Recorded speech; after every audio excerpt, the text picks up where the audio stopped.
لیکن اس پہ آپ نے کہا کہ جو ٹارگٹس کیے ہیں وہ اچیو ہوئے ہیں. ہم نے بھی خبریں دیکھی ہیں منیشن ڈپو تباہ ہوئے ہیں, corps headquarters, battalion headquarters, لیکن کوئی ہائی ویلیو ٹارگٹ دہشت گردوں کا یا ان کے ساتھیوں کا یا ان کے سپانسرز کا وہ نہیں آیا اس میں, کہاں اس کو نشانہ نہیں بنایا جا سکا. تو اس کو کس نظر سے دیکھا جائے؟ نہیں ابصار صاحب, اس میں کبھی ٹارگٹ ہوتا بھی نہیں ہے, یہ سیٹ اپ کیا جاتا ہی نہیں ہے اس طریقے سے کہ انلیس وہ تو اسپیسیفکلی پرپز بلڈ مشن جس دن حکومت پاکستان نے اور مسلح افواج نے سوچا کہ ہم نے لیڈرشپ کو ٹارگٹ کرنا ہے تو ریسٹ ایشورڈ کہ وہ بھی ہو جائے گا انشاءاللہ. لیکن ان سٹرائکس میں ایک لیڈر آف ایسکلیشن یہ ہوتی ہے کہ آپ نے گریجولی اپ سکیل کرنا ہوتا ہے اپنا رسپانس. وہ ہم نے کل کیا ہے. پچھلی سٹرائکس کی نسبت کہیں زیادہ انٹینسٹی زیادہ تھی, ہماری ریچ زیادہ تھی, کابل تک پہنچ گئے ہم نے ریچ دکھا دی کہ یہاں تک پہنچ سکتے ہیں, اور اتنی پریسیجن سے آپ کے ایمو ڈمپس کو, ملٹری جو آپ کا سٹرکچر ہے اس کو تباہ کر سکتے ہیں. تو کل ہم نے اپنی کیپیبلٹی کو بیک کیا حوصلے کے ساتھ, اور وہ دکھایا ہے بنیاد پر. اور یہ بھی بتا دیا ہے کہ جو D G S P R نے بڑی صحیح اور لاجیکل بات کہی کہ اب فیصلہ آپ نے کرنا ہے کہ ہم اس کو اپ سکیل کریں یا آپ نے ڈاؤن سکیل ہو کے واپس کمپرومائز کرنا ہے. تو چوائس تو ان کی ہے.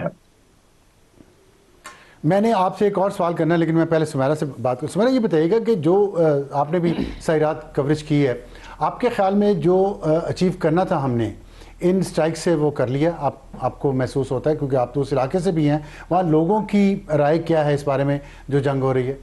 ابصار صاحب, اس میں سب سے بڑی ڈیمانڈ تو لوگوں کی جانب سے ہی تھی. میں اپنے ظاہر علاقے کی بات کروں گی. اس کے علاوہ جتنی 11 پروونسز ہیں افغانستان کی, ان کی بات اگر کر لیں, نورستان, بدخشان, نیچے کی جانب آپ آتے ہیں ننگرہار ہے, زابل ہے, پکتیا, پکتیکا, دین ٹورڈز ہلمند, دین نیمروز. یہ کوئی عام ٹرین نہیں ہے. یہاں پر عام جو اس وقت لوگ افغانستان کی جانب بھی رہ رہے ہیں وہ خود اس سارے ظلم و ستم سے تنگ ہے. ود ان افغانستان جو آپ نے ابھی رپورٹس دیکھی ہوں گی, وہاں کے لوگ یہ کہہ رہے ہیں کہ یہ سٹرائکس جو تھیں ہمیں اس کا یہ پریمپٹیو تھیں, ہمیں پتہ تھا یہ ہوں گی, مگر اس کا راستہ فراہم کیا ہے افغان طالبان نے.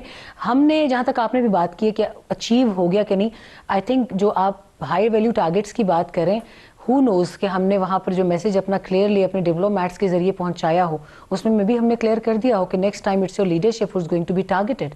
کیونکہ آج ان کے لیے ماسٹر پراکسی کا لفظ یوز ہوا ہے پریس بریفنگ میں جنرل چودھری کی. انہوں نے یہ لفظ میں نے پہلی بار سنا ہے. Master proxy is T T A as well as اسلامی امارت, وہ خود کو کہتے ہیں in Afghanistan, they are the incumbent government right now, عبوری حکومت ہے. اگر اگلی بار ان کو یہ کہہ دیا گیا ہے کہ اس بار ماسٹر پراکسی کی خیر نہیں ہے, تو ظاہر ہے you are going to take out their main leadership either from Kandahar اور فرام پکتیا, پکتیکا اور کنڑ. پھر فرق کیا ہے اکتوبر میں اور اب میں؟ فرق کیا ہے؟ یہ تو بالکل ویسے کا ویسے چلتا رہے گا. نہیں, اکتوبر میں یہ فرق تھا کہ پاکستان